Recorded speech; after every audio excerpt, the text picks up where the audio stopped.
ஆகவே கண்டோம். அவர்களுக்கு பிறகு மூசாவை நம் அத்தாட்சிகளுடன் ஃபிர்அவுனிடத்திலும் அவனுடைய தலைவர்களிடத்திலும் நாம் அனுப்பி வைத்தோம். அப்போது அவர்கள் அவற்றை நிராகரித்து அநியாயம் செய்து விட்டார்கள். இத்தகைய குழப்பக்காரர்களின் முடிவு எப்படி இருந்தது என்பதை கவனிப்பீராக. ஃபிர்அவுனே, நிச்சயமாக நான் அகிலங்களின் இறைவனால் அனுப்பப்பட்ட தூதன் ஆவேன் என்று மூசா கூறினார். அல்லாஹுவின் மீது உண்மையை தவிர வேறு எதுவும் கூறாமல் இருப்பது என் மீது கடமையாகும். உங்களுடைய இறைவனிடம் இருந்து உங்களுக்கு தெளிவான அத்தாட்சிகளை கொண்டு வந்திருக்கிறேன். ஆகவே இஸ்ரவேலர்களை என்னுடன் அனுப்பிவை என்றும் அவர் கூறினார். அதற்கு அவன், நீர் அத்தாட்சியை கொண்டு வந்திருப்பீரானால் நீர் உண்மையாளராக இருப்பின் அதை கொண்டு வாரும் என்று கூறினான். அப்போது மூசா தம் கைத்தடியை எறிந்தார். உடனே அது ஒரு பெரியதொரு மலைப்பாம்பாகிவிட்டது. மேலும் அவர் தம் கையை வெளியில் எடுத்தார். உடனே அது பார்ப்பவருக்கு பளிச்சிடும் வெண்மையானதாக இருந்தது. ஃபிர்அவுனின் சமூகத்தாரைச் சேர்ந்த தலைவர்கள், இவர் நிச்சயமாக திறமைமிக்க சூன்யக்காரரே என்று கூறினார்கள். அதற்கு ஃபிர்அவுன், இவர் உங்களை உங்களுடைய நாட்டை விட்டும் வெளியேற்ற நாடுகிறார். எனவே இதை பற்றி நீங்கள் கூறும் யோசனை யாது என்று கேட்டார். அதற்கு அவர்கள், அவருக்கும் அவருடைய சகோதரருக்கும் சிறிது தவணையை கொடுத்துவிட்டு பல பட்டினங்களுக்கு சூனியக்காரர்களை திரட்டிக் கொண்டு வருவோரை அனுப்பி வைப்பீராக. அவர்கள் சென்று சூன்யத்தில் வல்லவர்களை எல்லாம் உம்மிடம் கொண்டு வருவார்கள் என்று கூறினார்கள். அவ்வாறே ஃபிர்அவுனிடத்தில் சூனியக்காரர்கள் வந்தார்கள். அவர்கள், நாங்கள் மூசாவை வென்றுவிட்டால் நிச்சயமாக எங்களுக்கு அதற்குரிய வெகுமதி கிடைக்கும் அல்லவா என்று கேட்டார்கள். அவன் கூறினான், ஆம், உங்களுக்கு வெகுமதி கிடைக்கும். இன்னும் நிச்சயமாக நீங்கள் எனக்கு நெருக்கமானவர்களாகி விடுவீர்கள். மூசாவே, முதலில் நீர் எறிகிறீரா அல்லது நாங்கள் எறியட்டுமா என்று சூன்யக்காரர்கள் கேட்டனர். அதற்கு மூசா, நீங்கள் முதலில் எறியுங்கள் என்று கூறினார். அவ்வாறே அவர்கள் தம் கைத்தடிகளை எறிந்தார்கள். மக்களின் கண்களை மருட்டி அவர்கள் திடுக்கிடும்படியான மகத்தான சூன்யத்தை செய்தனர். அப்பொழுது நாம், மூசாவே, இப்பொழுது நீர் கைத்தடியை எறியும் என அவருக்கு வஹி அறிவித்தோம். அவ்வாறு அவர் எறியவே அது பெரிய பாம்பாகி அவர்கள் சூன்யத்தால் கற்பனை செய்த யாவற்றையும் விழுங்கிவிட்டது. இவ்வாறு உண்மை உறுதியாயிற்று. அவர்கள் செய்த சூன்யங்கள் யாவும் வீணாகிவிட்டன. சூன்யக்காரர்கள் அங்கேயே தோற்கடிக்கப்பட்டார்கள். அதனால் அவர்கள் சிறுமைப்பட்டார்கள். அன்றியும் அந்த சூன்யக்காரர்கள் சிரம் பணிந்து சஜிதா செய்து, அகிலங்கள் எல்லாவற்றுக்கும் இறைவனாம் ரப்பின் மீது நிச்சயமாக நாங்கள் ஈமான் கொண்டோம், அவனே மூசாவுக்கும் ஹாரூனுக்கும் இறைவனாவான் என்று கூறினார்கள். அதற்கு ஃபிர்அவுன் அவர்களை நோக்கி, உங்களுக்கு நான் அனுமதி கொடுப்பதற்கு முன்னரே நீங்கள் அவர் மேல் ஈமான் கொண்டு விட்டீர்களா? நிச்சயமாக இது ஒரு சூழ்ச்சியாகும். இந்நகரவாசிகளை அதிலிருந்து வெளியேற்றுவதற்காக மூசாவுடன் சேர்ந்து நீங்கள் செய்த சூழ்ச்சியே ஆகும். இதன் விளைவை நீங்கள் அதி சீக்கிரத்தில் அறிந்து கொள்வீர்கள். நிச்சயமாக நான் உங்கள் மாறுகை கால் வாங்கி உங்கள் யாவரையும் சிலுவையில் அறைந்து கொண்டு விடுவேன் என்று கூறினான். அதற்கு அவர்கள், அவ்வாறாயின் நிச்சயமாக நாங்கள் எங்கள் இறைவனிடம்தான் திரும்பிச் செல்வோம். எனவே இதை பற்றி எங்களுக்கு கவலை இல்லை. எங்களுக்கு எங்கள் இறைவனிடம் இருந்து வந்துள்ள அத்தாட்சிகளை நாங்கள் நம்பினோம் என்பதற்காகவே நீ எங்களை பழிவாங்குகிறாய் என்று கூறி, எங்கள் இறைவனே, எங்கள் மீது பொறுமையையும் உறுதியையும் பொழிவாயாக. முஸ்லிம்களாக உனக்கு முற்றிலும் வழிபட்டவர்களாக எங்களை ஆக்கி எங்கள் ஆத்மாக்களை கைப்பற்றிக் கொள்வாயாக என பிரார்த்தித்தனர். அதற்கு ஃபிர்அவுனின் சமூக தலைவர்கள் அவனை நோக்கி, மூசாவும் அவருடைய சமூகத்தாரும் பூமியில் குழப்பம் உண்டாக்கி உம்மையும் தெய்வங்களையும் புறக்கணித்து விடும்படி நீர் அவர்களை விட்டு வைப்பீரா என்று கேட்டார்கள்.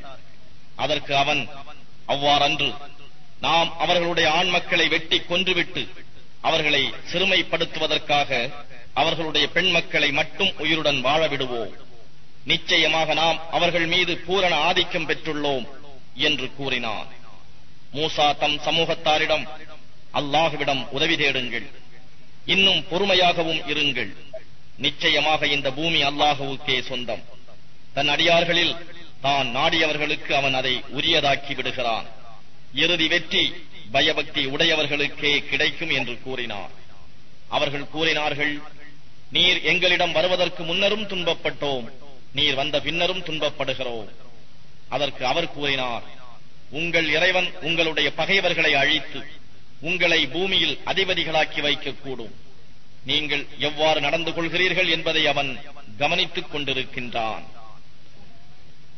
பின்னர் நாம் ஃபிர்அவுனுடைய கூட்டத்தாரை பஞ்சம் பிடிக்கச் செய்து விவசாய பலன்களை குறைத்து தண்டித்தோம். அவர்கள் நல்லுணர்வு பெறுவதற்காக. அவர்களுக்கு ஒரு நன்மை வருமானால் அது நமக்கு உரிமையாக வர வேண்டியதுதான் என்று கூறினார்கள். ஆனால் அவர்களுக்கு ஒரு கெடுதி ஏற்படுமானால் அது மூசாவினாலும் அவருடன் இருப்பவர்களாலும் வந்த பீடை என்பார்கள். அறிந்து கொள்ளுங்கள், அவர்களுடைய இந்த துர்பாக்கியமெல்லாம் அல்லாஹுவிடம் இருந்தே வந்துள்ளது. எனினும் அவர்களில் பெரும்பாலோர் இதனை அறிந்து கொள்வதில்லை. அவர்கள் மூசாவிடம், நீர் எங்களை வசியப்படுத்த எவ்வளவு அத்தாட்சிகளை கொண்டு வந்த போதிலும் நாங்கள் உம்மை நம்பக்கூடியவர்களாக இல்லை என்று கூறினார்கள்.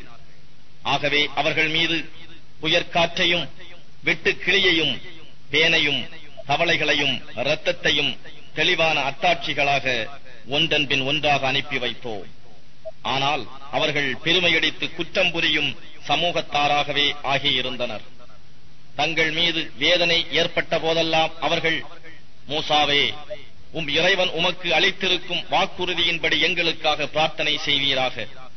எங்களை விட்டும் இவ்வேதனையை நீர் நீக்கிவிட்டால் நிச்சயமாக நாங்கள் உம் மீது நம்பிக்கை கொண்டு இஸ்ரவேலர்களை உம்முடன் மேலும் நிச்சயமாக அனுப்பிவிடுகிறோம் என்று கூறினார்கள்.